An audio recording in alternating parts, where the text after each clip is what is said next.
할렐루야. 서로가 만나지는 못하지만 핸드폰 화면을 통해 서로 샬롬하며 인사를 나눕시다. 샬롬. 비록 인터넷 공간이지만 전화로 혹은 화면으로 비대면 예배를 드리지만 하나님께서는 이 시간 신령한恩노로 축복해 주실 것입니다. 아멘. 저는 요즘 한 주간이 참 빠르다는 것을 느낍니다.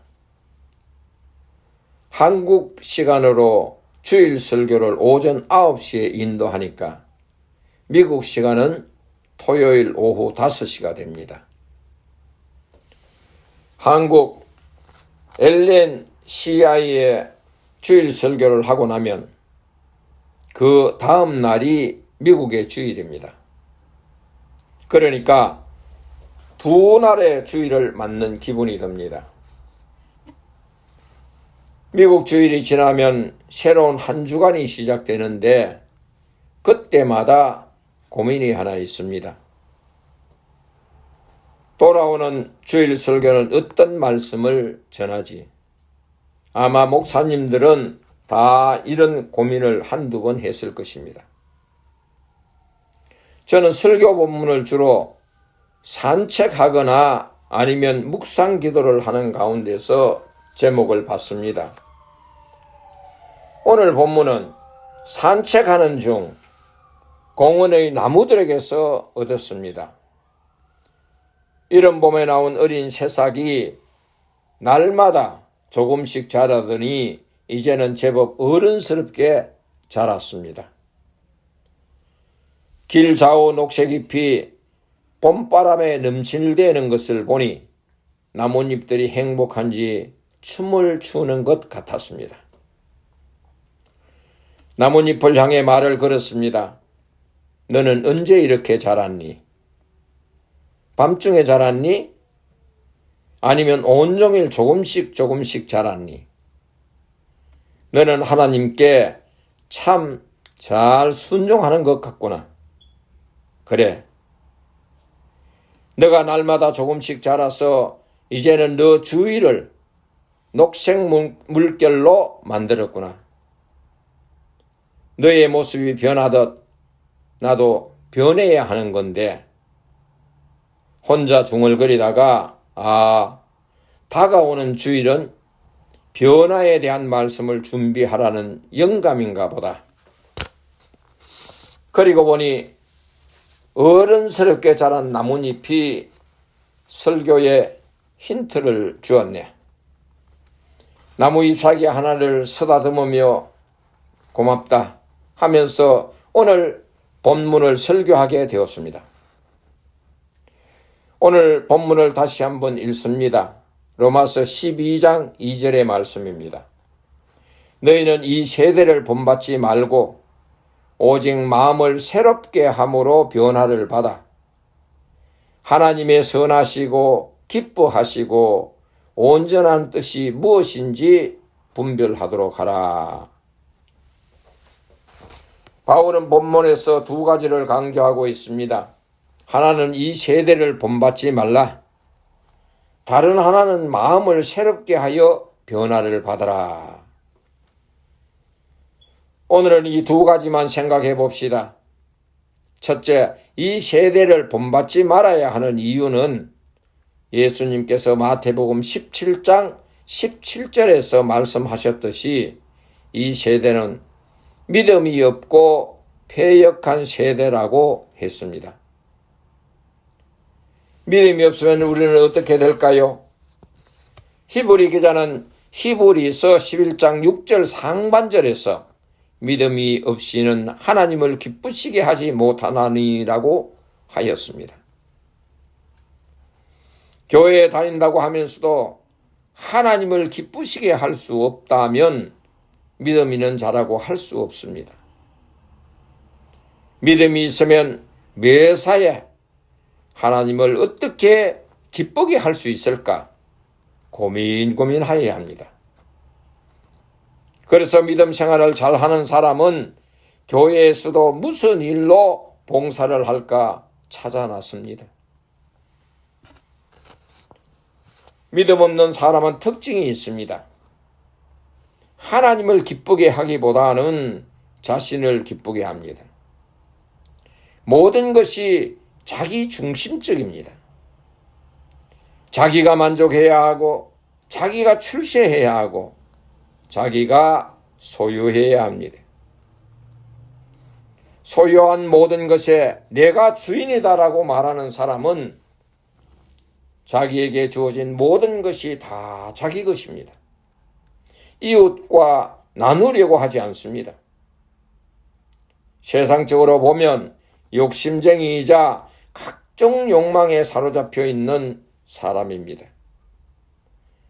다른 사람의 권면이나 충고도 들으려고 하지 않습니다. 자신만 잘났습니다.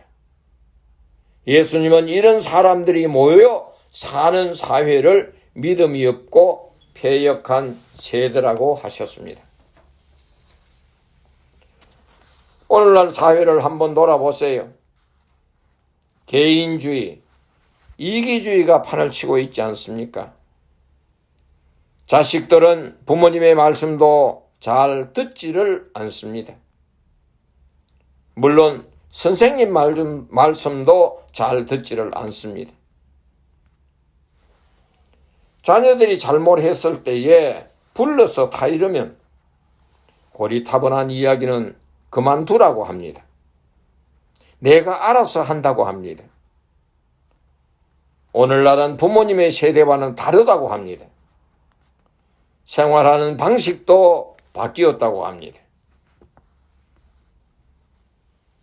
심지어 생명의 존엄성이 없어진 지는 이미 오래되었습니다.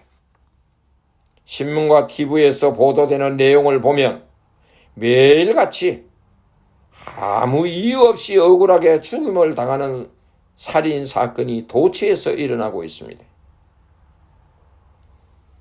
과거에 제가 자라던 시절은 부모님의 말씀에 절대 순종할 뿐만 아니라 선생님의 그림자도 밟지 않았습니다.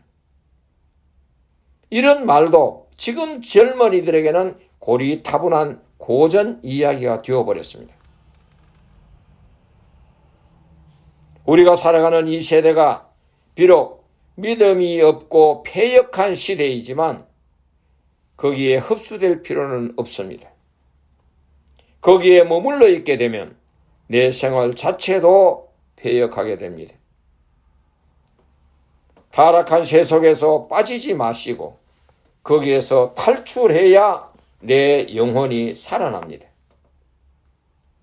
두 번째로, 내 영혼이 살기 위해서는 마음을 새롭게 하여 변화를 받으라고 본문은 강조합니다. 마음이 새롭게 변화되기 위해서는 먼저 예수 그리스도를 나의 주인으로 모셔드려야 합니다. 예수 그리스도를 주인으로 모셔드린다는 것은 내가 주인으로 앉아있던 그 자리를 예수님께 양보해 드리는 것입니다. 나와 예수님과 자리 바꿈을 하면 됩니다. 그리하면 예수님이 주인이 되시고 나는 그의 종으로 그분이 분부하신 말씀만 따르면 됩니다.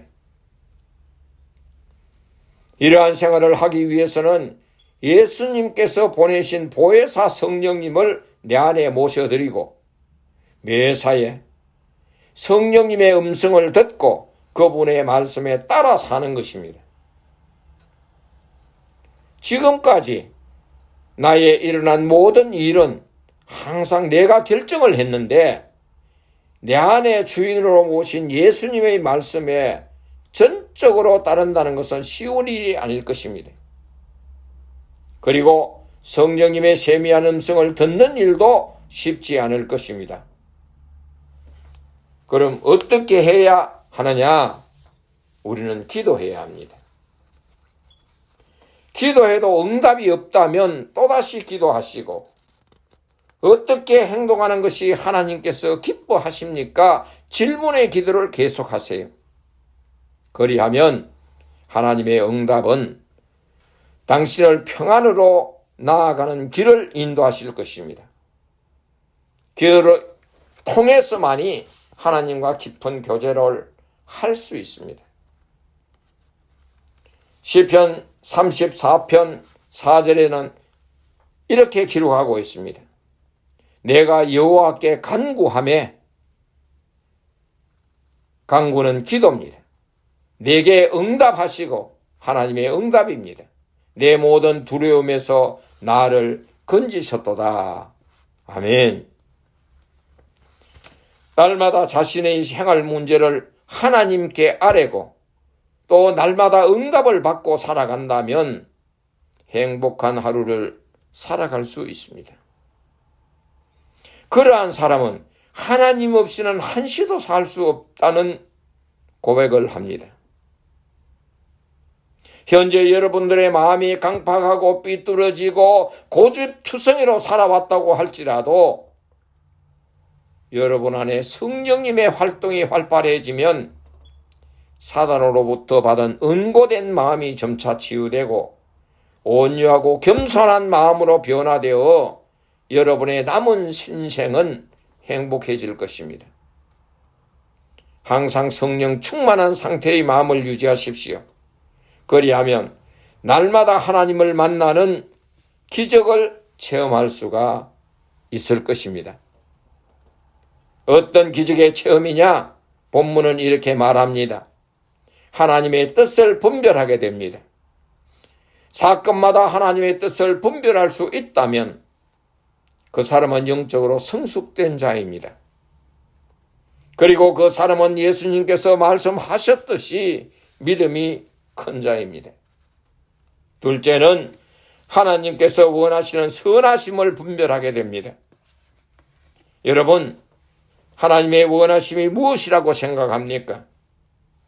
저는 이 땅에 하나님 나라가 세워지고 하나님의 백성이 하나님께 영광 돌리는 일이라고 생각합니다. 여러분들은 어떻게 생각합니까? 세 번째는 하나님께서 기뻐하시는 것이 어떤 것인가 분별이 됩니다. 이 땅에서 우리는 많은 사람들과 접촉하면서 살아갑니다. 하나님을 사랑하는 것이 우선이라면 이웃을 사랑하는 것 또한 중요합니다. 하나님 나라를 이 땅에 건설하는 일은 사람을 통해서 이루어지기 때문입니다. 야고보서 2장 8절 9절에서는 이렇게 기록하고 있습니다. 너희가 만일 성경에 기록된 대로 내 이웃 사랑하기를 내 몸과 같이 하라 하신 최고의 법을 지키면 잘하는 것이거니와 만일 너희가 사람을 차별하여 대하면 죄를 짓는 것이니 율법이 너희를 범법자로 정죄하리라고 했습니다. 네 번째는 온전한 삶이 어떤 것인가를 알게 됩니다. 하나님께서 보실 때에 내가 하는 일에 인정을 하실 정도이면 됩니다. 시편 106편 31절에는 그 일이 그의 의로 인정되었으니 대대로 영원까지로다. 아멘. 바울은 육신에 있는 자들은 하나님을 기쁘시게 할 수 없는 이라고 했습니다. 육신에 매여 있으면 하나님을 기쁘게 할 수 없습니다. 성령으로 충만하십시오. 성령님의 음성을 듣는 것과 성경 말씀에 얼마나 따라 사느냐 하는 문제는 여러분의 몫입니다. 설교 초반에 나무의 새싹이 날마다 조금씩 자라서 이제는 어른스럽다라고 했습니다. 그리고 나무 잎들이 행복해서 춤을 추는 것 같다라고 했습니다. 우리의 영혼도 성령님의 인도에 따라 날마다 조금씩 성장해야 합니다. 영혼이 성장하지 않으면 혼에 사로잡혀 무엇이 생명인지 무엇이 사망인지 분간을 하지 못합니다. 지금부터라도 기도합시다. 하나님의 음성을 듣는 일과 영적으로 성장하는 일과 새롭게 변화되는 일에 관심을 가집시다. 근본적으로 하나님께서 우리의 마음을 변화시키는 일이지만 우리들이 노력해야 할 부분도 있습니다. 그것은 기도와 말씀 순종이라는 것을 통해 우리의 삶의 문제를 날마다 하나님께 응답받으며 살아가기를 예수님의 이름으로 축원합니다. 아멘.